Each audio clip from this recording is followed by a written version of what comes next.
Good afternoon, everyone, and welcome. We're all thrilled to be here. And before I start, I just want to say a few quick words of thanks. First, of course, to the Chicago Humanities Festival and to their amazing artistic director, Mati Bunzel. Mati, wherever you are, thank you so much. There he is. And I also, of course, want to thank Herman Miller, who's provided this amazing set for us here this afternoon. We're thrilled to get to, Jack told me to sit back and relax. And also to say a special thanks, not just to Herman Miller for sponsoring this, but also to the Buell Center for the Study of American Architecture at Columbia and to the Society of Architectural Historians. If you're here in the room and you're interested in the history of the built environment, the Society of Architectural Historians is the organization for you, and I hope you'll consider joining. So with that, let's get started with this conversation. And I thought maybe the best way to start today, Barry, is for you to talk with us a little bit about the recent move of the Frank Lloyd Wright Archive from Taliesin to the Avery Library at Columbia and MoMA. Great. Do we have the first image up? We do, behind me.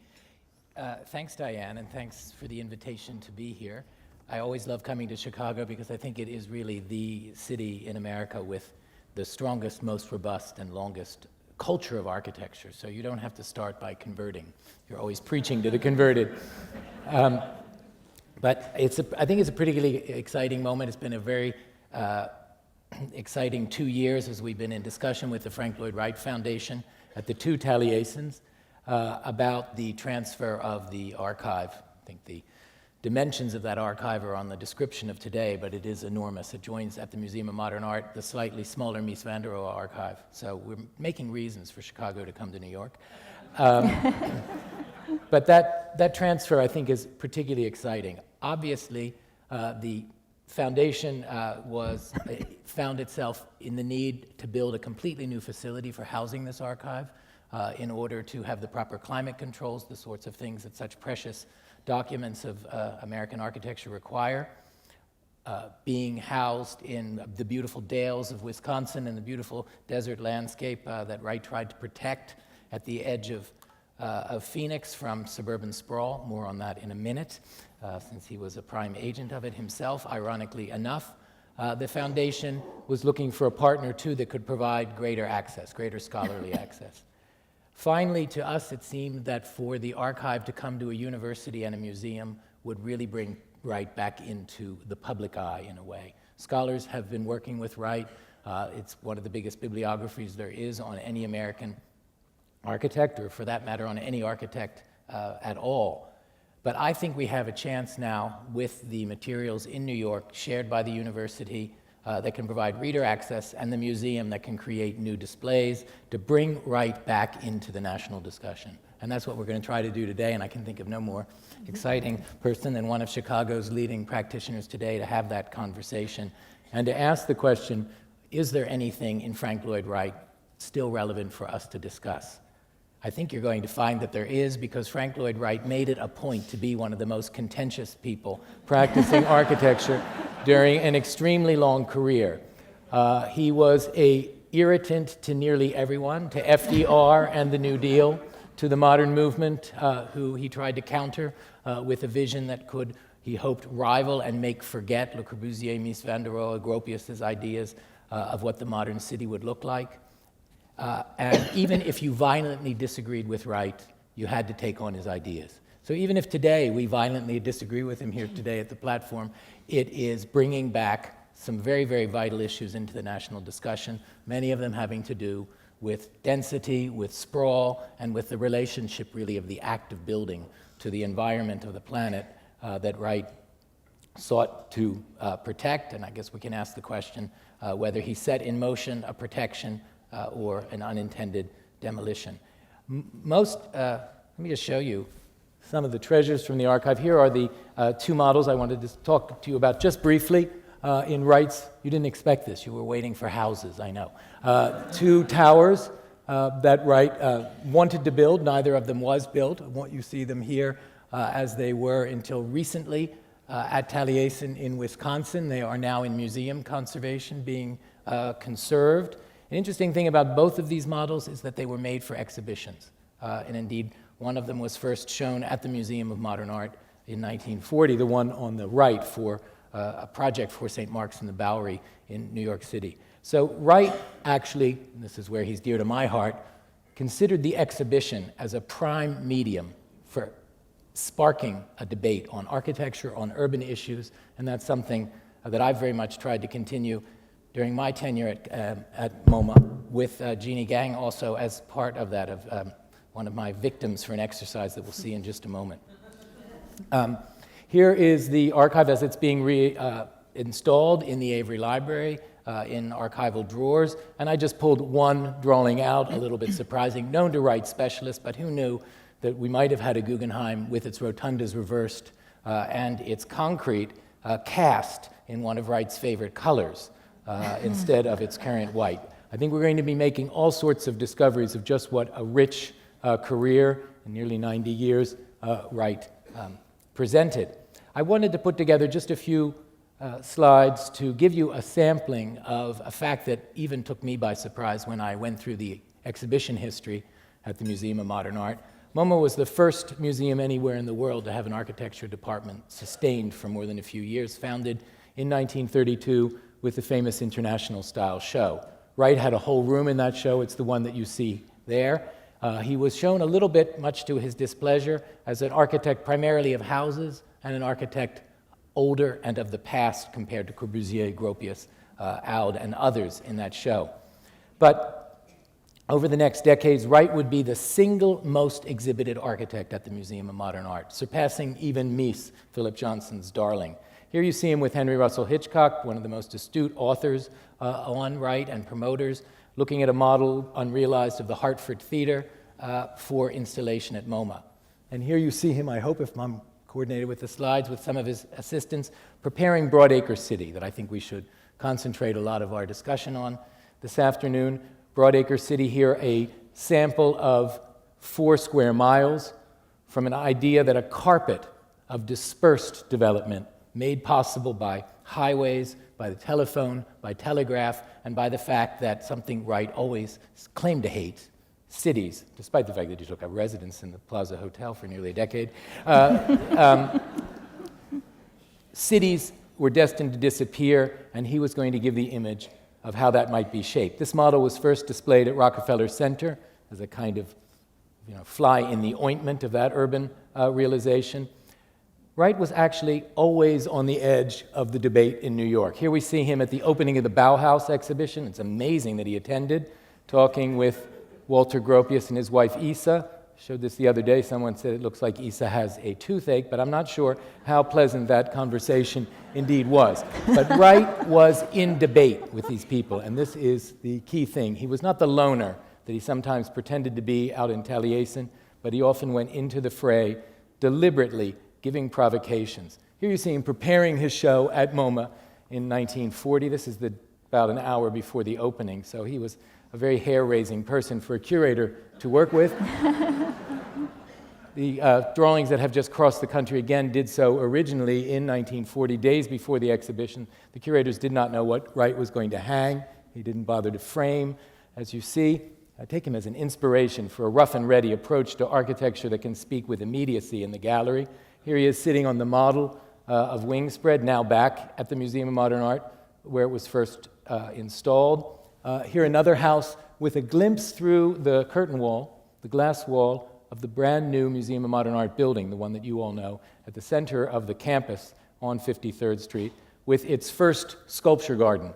Had Wright been a little bit easier to work with, standing in the middle of that garden would have been the first ever prototype of a Usonian house, which he had drawn up, had approved by the New York City Department of Buildings, but in the end could not agree on the budget with the curators, and so the house never happened. New York would need to wait until 1953, when on the site of the future Guggenheim, Wright put on an exhibition of his work alongside a pavilion, and next to it a house to show New York really how it ought to live. Move to the suburbs, get away from the city, get away from the towers and the sins, perhaps with Broadacre, seen here in the last installation at MoMA in 1994, perhaps with Broadacre to take the offer, right, wanted to make good on Jefferson, 1 acre for everyone, move out, grab your acre, New Jersey, Oklahoma, Nevada, where you like, and with highways, didn't say how these were going to be financed. Soon after would come Eisenhower's Interstate Act, and Wright's, in a sense, had provided an image for what a kind of liberal economy might, in fact, produce, but not with, as it turned out, the guidance he hoped to offer. There is that broadacre model, a Technicolor provocation, 12 by 12 feet, just barely fits into our architecture gallery. We're going to bring it into taut juxtaposition with Wright's lifelong tension over whether he wanted to de-urbanize or whether he wanted to take on the technological power and the glamour of building a tall building. And this ambivalence throughout his career is something that I think reflects a deep ambivalence in our culture from the very beginning between how we want to live in relationship to nature. Is it necessary to get out and roll ourselves across the prairie to the horizon, or is in fact a city a more efficient way to live? Wright came down against the city, but his whole life continued to design towers. I wanted to say that the reason that I chose for the first exhibition, I hope you'll come and see it after February 1st, Frank Lloyd Wright and the City, Density versus Dispersal, this theme was because we've been working at MoMA on the theme of what to do about particularly the first ring of suburbia, which was the area almost across the country hardest hit by the foreclosure crisis. We did a laboratory to think of this a few years ago. Jeanne Gang led an amazing team, one of 5, that conceived projects actually very much like Broadacre City, not blueprints to be built, but provocations for discussion, as the exhibition, again, wants to be a place to incite public debate of key issues. Jeanne will talk about her project, but I wanted to reassure you that we actually already are having a conversation on the precise issues that I see at work in Frank Lloyd Wright. Let me quickly show you the towers because it is a history of unbelievable invention. Here you see him photographed by Guerrero at Taliesin, extraordinary self-styling of himself in front of his first attempt to make a tall building. This would have been, I believe, a 20-story tall building with a concrete frame, a kind of antithesis of the Sullivanian building that he had trained on. His obsession would continue through the St. Mark's Tower, and I just want to show one point before I give over the slides to Jeanne. Here's his exhibition at the Art Institute, 1930, dominated by towers. Here are some of the drawings that we're trying to get better scans of here. The project for the San Francisco Call, 1912. This is a terrible scan, but you will see it in the exhibition. An all-glazed skyscraper, 1923, for Chicago, for National Life Insurance. Entirely glazed and meant to glow in different colors with different times of day and to be lit up at night. An exploration in glass. Finally, with the St. Mark's Tower, he begins to think that a skyscraper can have a complex section. I think, Jeanne, in this way, you're a bit of an heir to this. A duplex plan series of apartments spiraling around a central core, what he called the taproot core, so that the entire building was developed on the analogy of a tree, but also a dynamic tree. And this tree idea is going to stay with him. At first, he thought to plant a lot of more trees in New York. The St. Mark's and the Bowery, the extraordinary Reverend Guthrie, wanted to get money for an impoverished church in the East Village of New York. He said, what if we built one tower? Cathedral of St. John the Divine is controversially doing this right now. Wright came back and said, I can get 3 towers on your site. Actually, if you'll buy the lot across the street, I can get 4. Look how close, look how close together these are, these pivoting, wonderful composition. He actually wanted to rebuild the skyline of New York.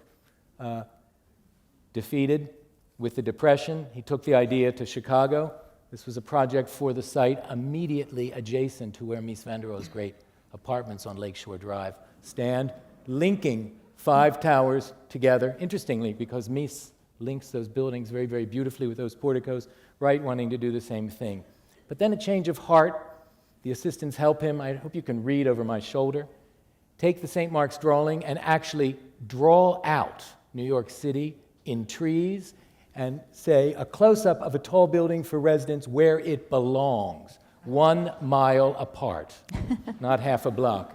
So the tower would be repatriated to Broadacre City, the single tree standing as a beacon in the landscape, In a certain sense, we might say the opposite of the Burnham view of a Chicago that would continue urban fabric to the horizon, rather the horizon that would absorb urban fabric, led by the car, transportation studies, and ultimately even in the final version with personal flying devices that look rather threateningly like passenger drones in this vision of 1956.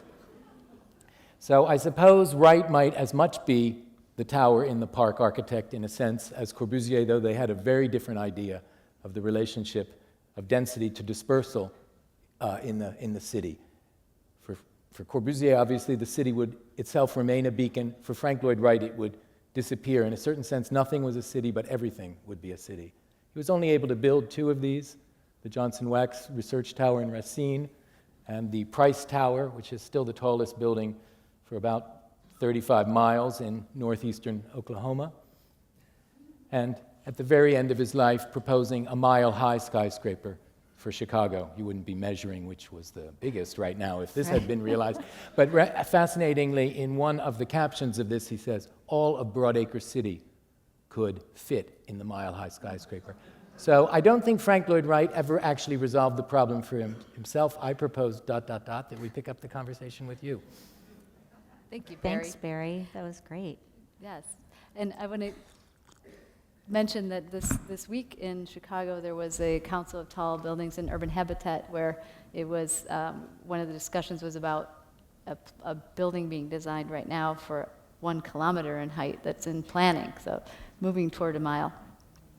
I think the thing that was interesting as our discussions progressed was that there were different concepts of the city going on simultaneously with Wright, but also today a new definition of 2 things. One is, how do we define, nature is such a broad topic, and Wright was absolutely interested in the definition of nature, but how does that definition change today?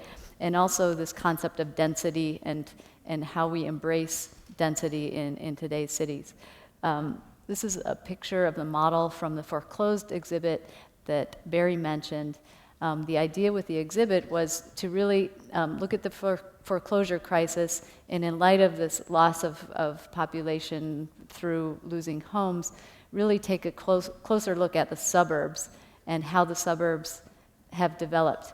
What we did in the project was take a look at Cicero, which is an inner ring suburb, and we looked at the foreclosure crisis there, but what we found was actually a loss of jobs and industry was at the root of the deaccession of Cicero and the changes going on there. At one point, the AT&T factory had 40,000 employees just across the Chicago line in Cicero, and today many of those factories are shuttered. So our project focused on, in a way, it culminated a lot of the things that we had been interested in the office, looking at post-industrial sites and researching how they could be regenerated, looking at how nature can be used as a productive tool in cities, and also looking at density and questioning the idea of putting housing in this low-density form. So in the image, you can see a model where we proposed taking an old factory and reviving it, building on top of it, reharvesting its materials like its trusses, and rebuilding a live-work environment where people could actually live and work in the same space. So it was replete with gardens and places for people to start up cottage industries. It started, though, however, with having to remediate the sites. So the first thing we found was we wanted to decontaminate these post-industrial sites, and we started with ripping the roofs off the factories, hypothetically, of course, and planting trees, and in fact, hops are also another plant that works, to phytoremediate these sites and get them ready for habitation. An image of our factory with the roofs ripped off and starting to collect and harvest materials. The site of Cicero is it's located on these train lines, so that is one industry that is still prevalent in Chicago and still very viable is transfer of goods. So part of the aesthetic had to do with preserving that working, train-oriented city, and also this new idea of combining living and working. So this was an image looking down one of the traditional alleys of the bungalows that are in Cicero and saying, you know, why don't we change the rules and the zoning so that people could actually have work and industry in their garages and be able to work out of their garages. This is a view down the alley looking toward the new building, which is controversial in that it's proposing height for low-income and affordable housing, but we tried to address outdoor nature spaces and live work within that building.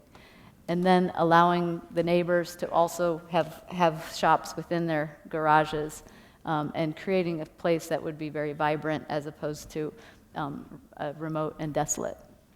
This one's a little blurry, but I think the way this started, my interest in nature really started growing up in the Midwest. I think it was, you know, it's hard to not be interested in this great nature's metropolis, as the book says, but a concern for how to weave that into an urban environment. One of the early projects, we won a competition in 2004 for the Ford Calumet Environmental Center. Again, it was a post-industrial site, and the idea of remediating the site and using the materials from the site to create the building was our concept. So we called it the nest, the best nest, and it was really made from all of those recyclable materials out in the Calumet region that were former steel mills were located. But one of the things we discovered in this competition was that the site was very important for migratory birds moving through the area. In fact, many of the birds move along waterways, the Great Lakes and the rivers, going all the way from places in South America all the way to northern reaches of Canada. And so at the same time, we discovered there was a big issue with this, many collisions, birds colliding with glass, many fatalities in cities like this. I think it was something in the order of almost 1 billion birds per year in North America alone die with crashing into windows. And so we had developed a screen system on that building, something that would help make the glass visible. And since that time have worked with ornithologists and others to perfect the science of doing that.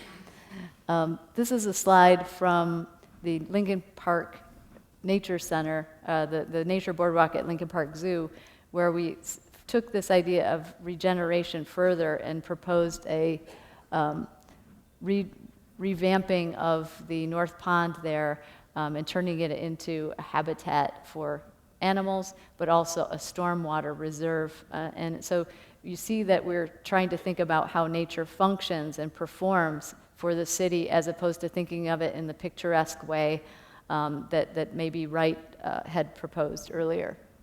So this water is actually helping keep people's basements from flooding, but it's also the plants around the edges are working to filter and clean the water running into the pond.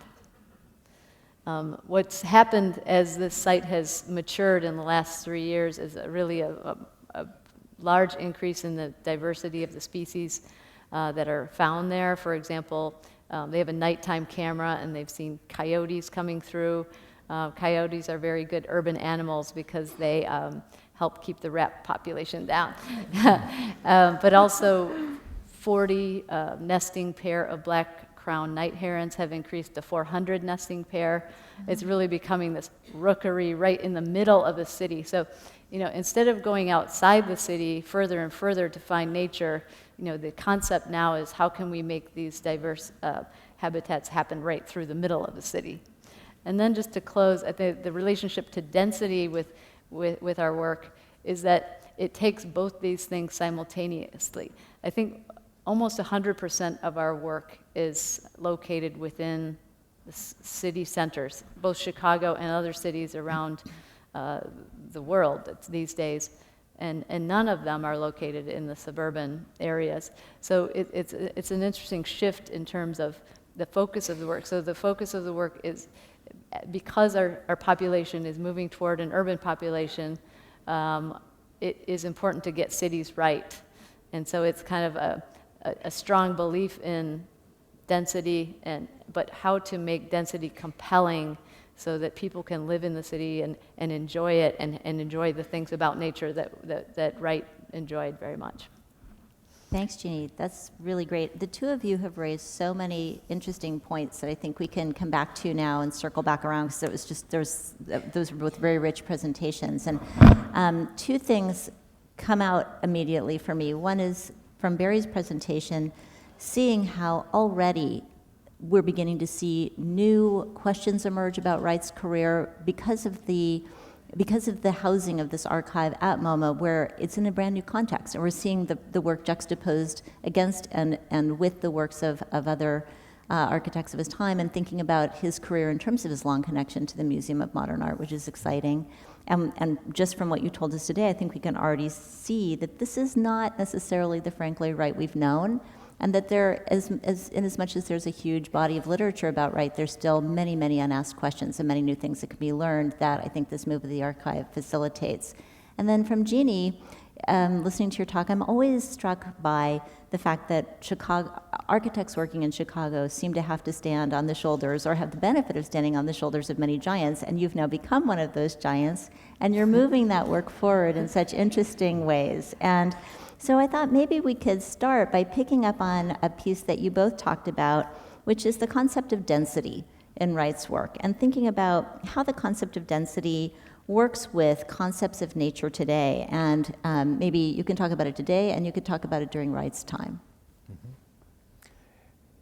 I think I would start off by saying that one of the most interesting things about Broadacre City is we so often interpret it as a romance about nature, and that Wright really wanted to get back to the agrarian ethos, which for him was deeply connected with the possibility of democracy. I think there are two really questionable romances that are also present in that Broadacre City, which some would argue that in a certain sense we live in, with highways connected to grids of big box stores. Wright wanted to put all the cultural institutions, everything into these sort of big boxes at these highway junctures. So in many ways his vision was realized. But the two biggest, I think, blind spots for him, one was an absolute romance with technology. This is a surprising thing to say about Wright. We don't often remember this obsession with the machine, and in particular the obsession with the car.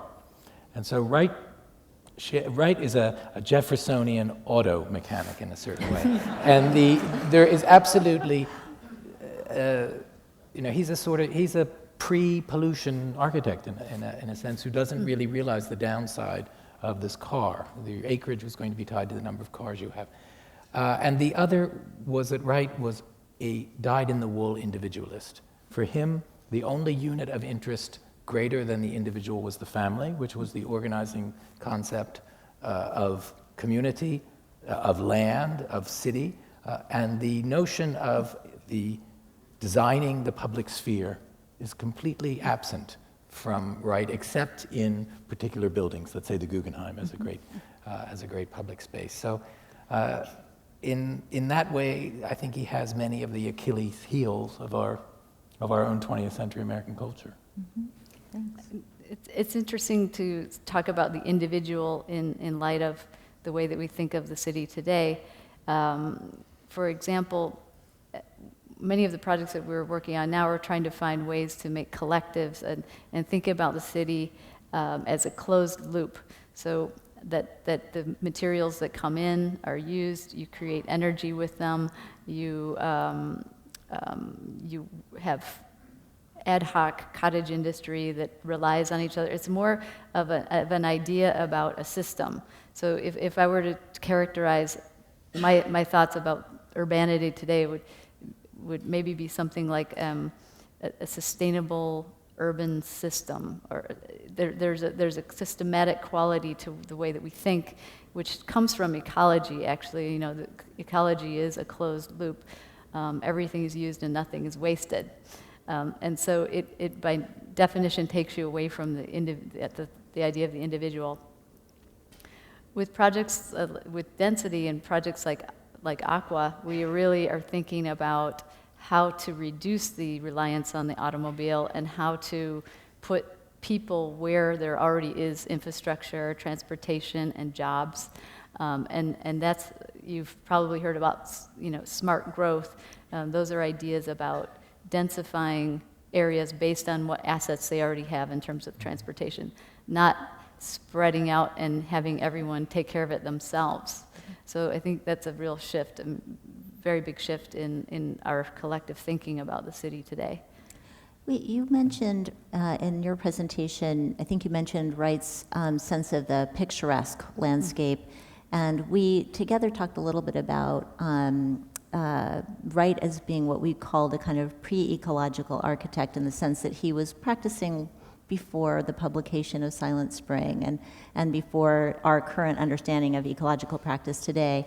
And I wonder if you could talk a little bit more. You've touched on some of this already, but talking a little bit more about the way we should perhaps understand Wright's, for him, what seems to have been a compelling and continuing problem of nature in his work, a kind of sustained investigation into nature, but that is this pre-ecological understanding of nature. And maybe, Barry, you can talk a little bit more about that, and then Jeanne a little bit more about how you think about nature in your work. I think that Wright really inherited a 19th century notion of nature, and the whole idea of the organic for him has to do with the organization of all things. And so he was interested in an absolutely natural continuum between the way nature builds and the way humans would build. And I think also in Broadacre City, there's an underlying assumption that, looking back from the 21st century, seems a little naive in ways, but very much of its time still, which is that nature is restorative. And if we can only get back to nature, we will be back in touch with our better selves. We will have a better family life, better community. All relations will be improved by getting back to nature, which will restore us. Mm-hmm. Whereas I think today we realize that we have done such a number on nature that we have,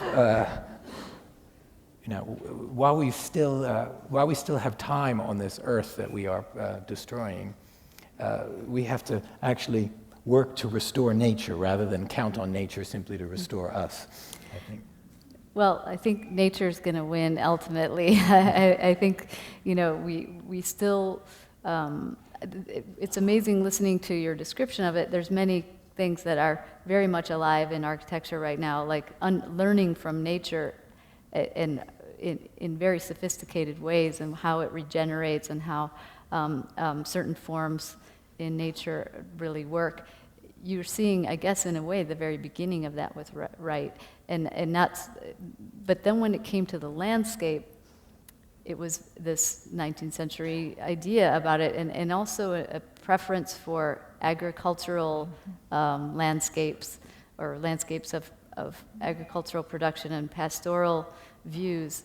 And I think that what we know now is we can tap into some of the ecosystem services available from nature, like cleaning water or processing waste.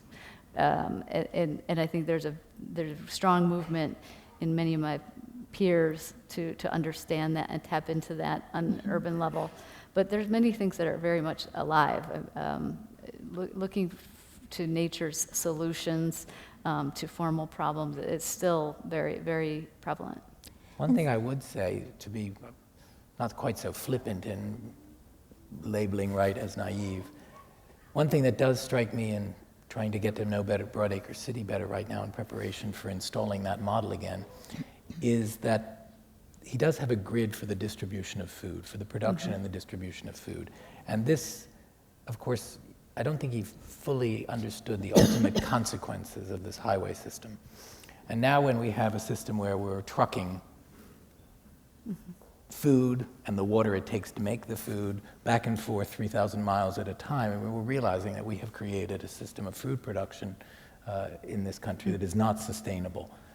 And in a way, Broadacre City was right at the tipping point. It wanted to kind of spread it but still keep it as a sort of regular part of a regional vision. Another thing you said too, Barry, that struck me is, there was always this notion of the acre. Everyone gets an acre. And in a discussion I had earlier this week with people who are studying cities, and there's a discussion of how many people per mile, and also in architecture, how many households per acre. And our measurements really end up describing what the pattern of development is. If you look at households per acre, it tells you something about the number of units and the number of pieces that can be supported on any piece of land. One household per acre, that would be right, is just not even, there's no discussion of that whatsoever. That would be, you'd have to move to the moon or something. But it is often said that Wright's Broadacre City is a prevision of suburbia that was about to happen once World War II, post-World War II prosperity made it possible again. It mustn't be forgotten that Broadacre City is conceived in the middle of the Dust Bowl, in the middle of the Depression. But he is not designing suburban cul-de-sacs with green lawns for kicking balls on. The acre, this is this very old notion that goes even further back than Jefferson, to Locke and to others, that the only right one has to own the land is to make it productive. So it is his assumption is that everybody wants to make their 1 acre productive. Mm-hmm. So let's talk a little bit more then about tall buildings, since you finished your presentation showing us that wonderful array of drawings of tall buildings, and we're looking here at the Aqua Tower behind us, one of my favorite tall buildings. If we're thinking, though, about questions about the sort of proper amount of land for individuals to live on, and sustainability, and ecological design, how should we think about tall buildings today and the ways in which we might think about them as being ecologically responsible or not? And maybe to tie that into some of our discussions so far about Wright and questions about the individual and the community, and how that fits with questions about his designs for tall buildings. I have a couple of thoughts on that. We've been working on a number of tall buildings since the Aqua Tower, and on different fronts. There's many different ways that tall buildings are becoming more and more sustainable, just on every evolution, even down to the elevators and so on. But a couple of things we're working on is, one is designing a tall building. It's tall for Hamburg, which is the city where it's going to be, but only 12 stories. But it is going to be one of the tallest buildings there, but with a structure made of wood, a combination of wood and concrete, which, so, skyscrapers have always been concrete and steel. They're the most known materials, the performance is well known, but wood has all these really great inherent properties that make it a possibility, and we can now understand the fire issues and the construction issues. So that's really exciting as a development, I think. And then as well, the social aspect of high-rise buildings. There's something that's very isolating about, living way up in the sky, and I think one of the things we've been interested in is breaking those barriers down so that you can meet people through the amenities that are also present in the building, or spaces like the balconies at Aqua, where you can actually see your neighbors in a more casual relationship than in the elevator. And so I think there's much more room to be explored and figured out through those social aspects. A project we're working on for University of Chicago, a residence hall, actually has a social space integrated into the high rise, so that students can socialize and mentor each other, almost like a house inserted into every 3 floors, where students can interact. So the human is social animal that needs to have a community as part of its living situation. Yes. Yeah. Mm-hmm. Yeah, I think Wright always thought that the tower was for people who couldn't fit in. That's all bachelors as a sort of a place of passage. But I would say that one thing that does return from Wright is this notion of holistic thinking. Because you can't answer the question, is a skyscraper inherently ecologically responsible or not, unless you say that it's, as you were talking about systems earlier, unless you say that there's going to be someone who's responsible for looking at all of the systems. So, that much waste coming from a single building without the system design that goes with it is an impossibility. But as a part of holistic thinking, the richer evolution of the multi-purpose skyscraper, the possibility of concentrating their materials researches and the like that are making buildings more ecologically responsible. There's enormous potential there, but not in the simple kind of advanced capitalist place it there without the discussion of the larger whole, whether that takes place inside the programming of the building or whether it is actually in the relationship of that to municipal responsibility. I wonder if that might be part of the reason why he seemed to not enjoy doing the projects in the city as much, as like not as much control over the environment around it. And as you showed in one of the slides, you started to kind of etch out the background and delete the other buildings around his building. He's obsessed with the skyscraper as a object from which everybody in it will not see any other buildings. I slept in the Price Tower the other night, and I finally got it. When you wake up in the bed in that hotel in the upper floors, you're looking at the most unbelievable horizon. You're looking at your Wright's Prairie. He does not, and all of the St. Mark's buildings are twisted so they can't see one another. He is absolutely obsessed that you will not have a cityscape, but you will have a landscape, and I think that's that notion of the restorative psychological capacity of nature rather than necessarily the productive nature side. Right. So in our buildings, in terms of the balconies, we're trying to make ways that we're trying to understand the relationships, not that you lose your privacy, but also that you have these glimpses of the neighbors and there's a community created. So it seems like a very different point in terms of the tall building. Absolutely. Do we have time for me to ask them one more question before we open it up? Okay, we'll do a quick one, a tiny one, Mati says. All right, so I'm just wondering a little bit about, thinking about the Midwest as it was when Wright was practicing, and the way you mentioned practicing, Jeanne, that a lot of your work is here, but a lot of your work is in other countries. You're building tall buildings in other countries, other kinds of projects. And I'm wondering if we could talk a little bit about the international context of both Wright's work and your work now as a practicing architect in the Midwest. Is there something particular to this region that you then take away with you?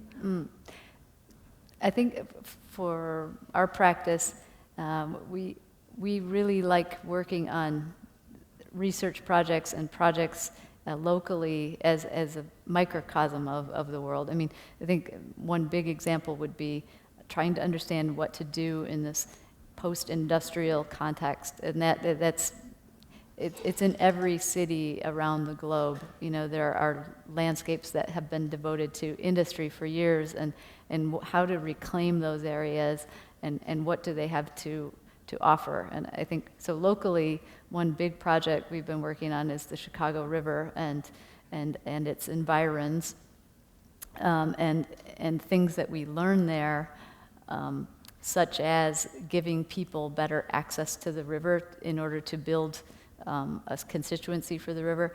Those kinds of things are very applicable outside, and so it's every place is specific. I think every place is unique, but then having that lens of the Midwest and these very local issues to take out is very useful for our practice. Anything you want to say about Wright in an international context, or should we open it up? I would just say that Wright prided himself always on the Midwest. It was, for him, there was an ethos there. But in reality, he's one of the earliest international architects.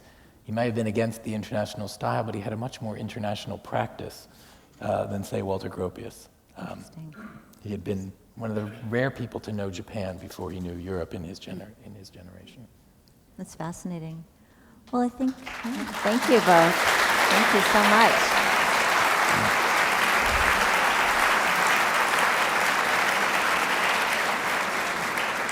So I think we have time now for some questions. I see a hand up there in the audience, and here comes somebody with a microphone, I think, to help you coming down the steps.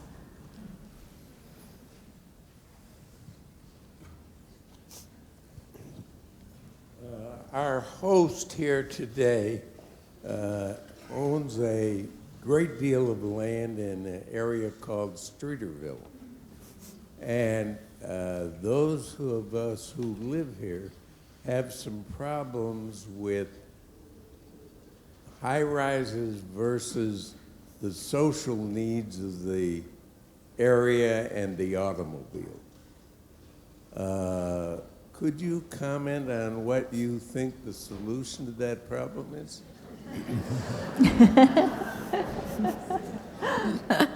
Everyone's, I guess that's for me, I guess. Yeah, I think so. We could try to divine what Wright's solution I would be. can feign ignorance of Streeterville, although I do know where it is.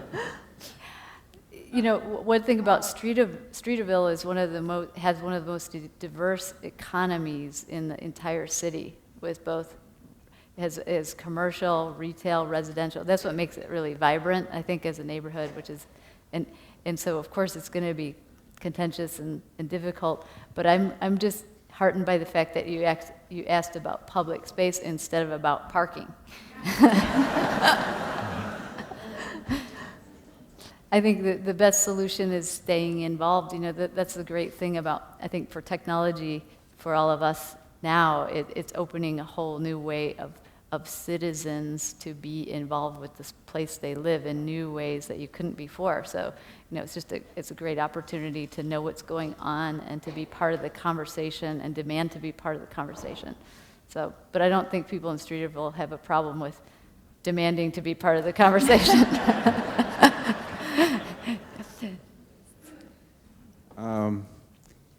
First of all, I'd like to say how much I admire that slide and the building that you designed, and I'm proud that it was done here in Chicago.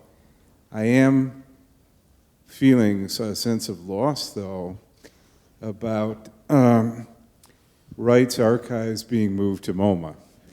And it, to me, is based on a strained view of Wright. I think of him, and maybe you'll teach me that I'm wrong, that he was a prairie architect in that he used nature in his buildings. We all love, as you said, very briefly, I hope you won't expect me to talk about houses. Well, if you go out to Oak Park, to his home and studio, or Falling Water and so on, they all have this horizontality which reflects the prairie, the idea of entering the space, encountering the hearth, using wood and so on. It's all natural. I'm aware of the Usonian house. I know, and I'm interested to learn more about his nascent ideas about city planning and so on. But you can understand how someone who's patriotic with respect to Chicago and our claim in being preeminent in architecture with Louis Sullivan and the others are concerned. My question is,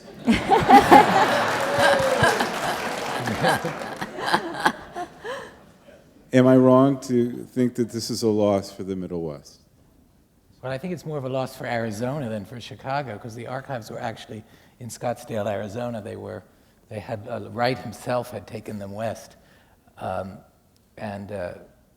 know, it's a very beautiful spot, but it was not the most accessible. And as I said, it was determined by the Frank Lloyd Wright Foundation to seek a new home for these archives. So we had long discussions with them, and I know they did with other institutions as well. And in the end, they chose our proposition for caretaking for this in perpetuity, which is something that they felt was a responsibility that they could no longer manage at the same time as the two very, very extensive landscapes at Taliesin with their enormous number of buildings, particularly in Wisconsin, that they need to maintain, and the school that they run.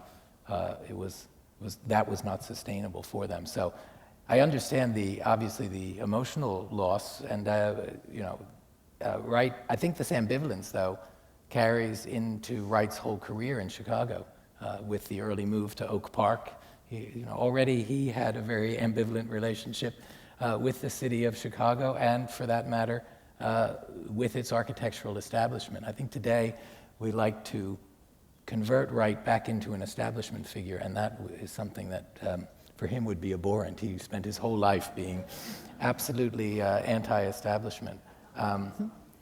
And as I said, probably, you could make as big a case biographically for Wright in 3 cities, New York, Los Angeles, and Chicago. And in each one of them, he spent a great deal of time. He's as much an architect of the desert as he is of the prairie. And I hope I showed you that he actually, despite all his claims, was an architect of the urban. Almost none of those skyscraper designs was a direct commission. Almost all of them was a manifesto, each one of them was a manifesto project, with the exception of the 2 built projects. Just to add on to that, I think one of the great things about having it at MoMA is now that there's going to be such a much larger audience and ways to bring that material into new conversations with the present.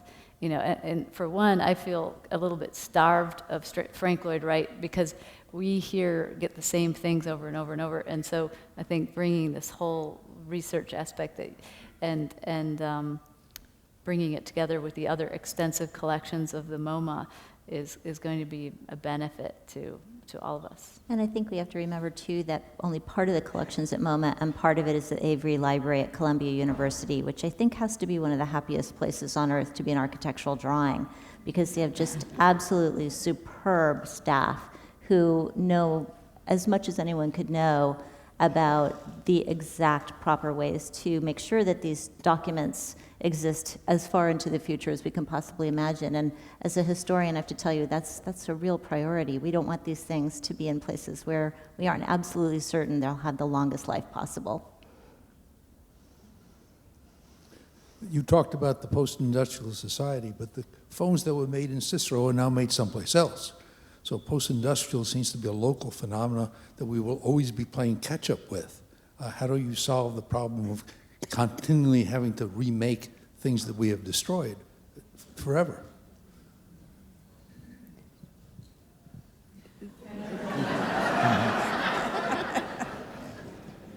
What was the question? I need to hear the question again, too. If you could repeat it. How do you play catch-up for the rest of the for our future society when we're always making post-industrial areas? The next one will be China someplace. How do you keep solving that problem forever? Oh yes, I think it's a good point in that, can't we learn from our mistakes of the way that we designed industrial landscapes?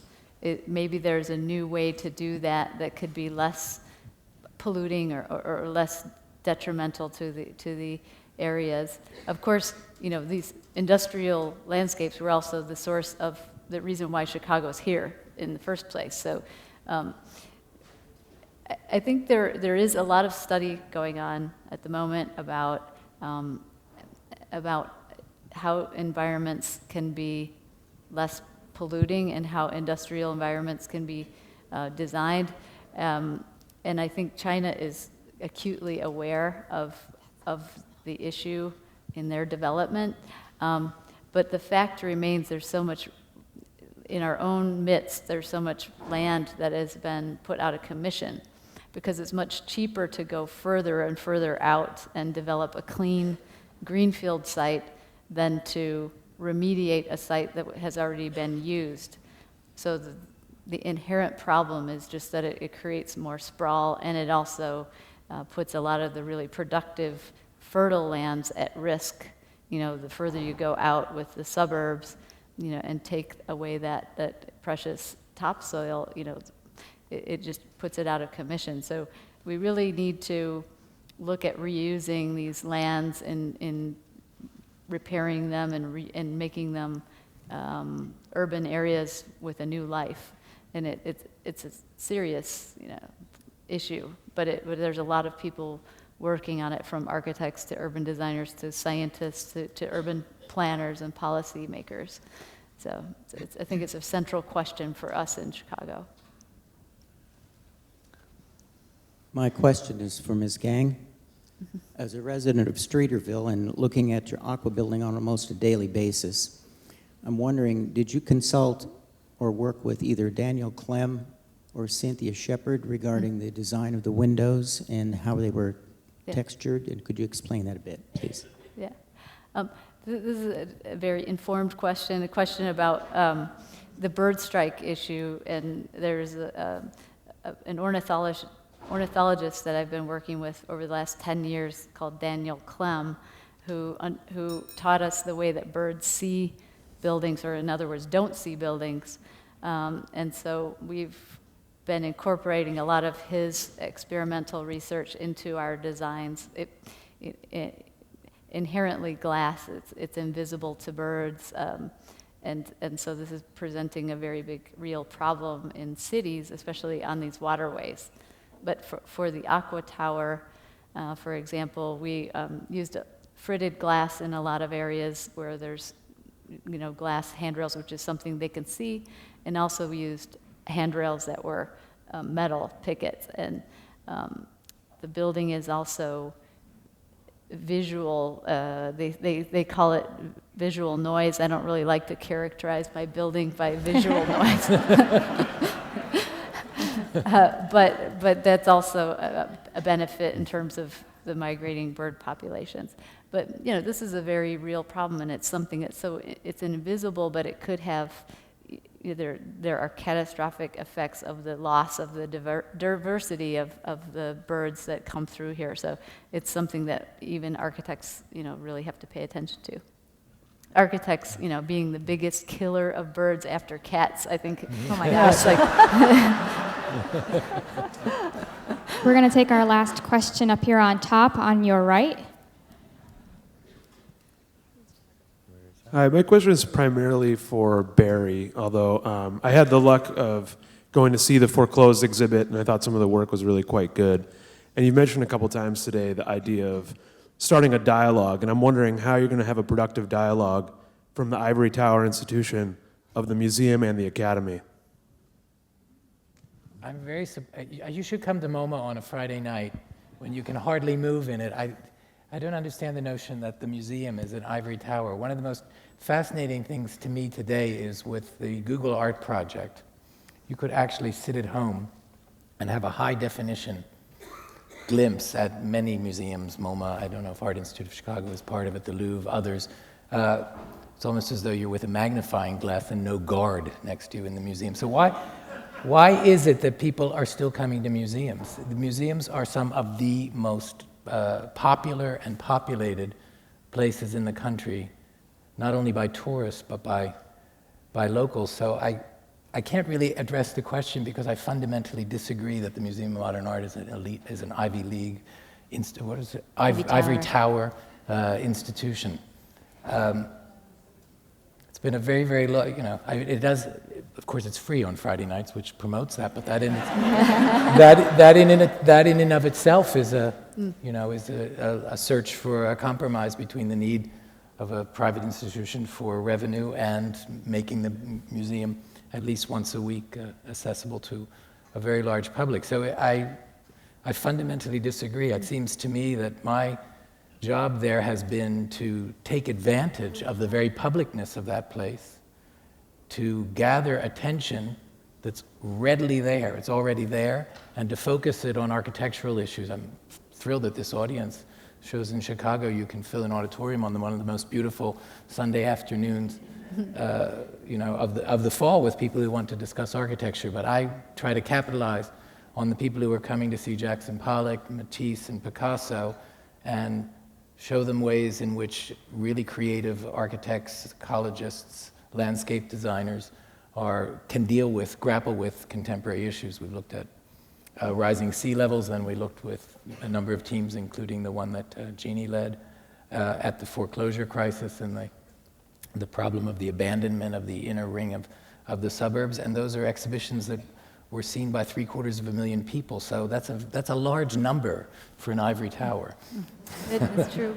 I also think that with the foreclosed exhibit, it crossed over outside of architecture to things like the economy and to zoning in our case, and many different fields which brought more people into the discussion, and I've seen serious interest in that project, its life beyond the actual length of the exhibition, in terms of ideas about changing live and work situations in the suburbs, and as well with the rising waters.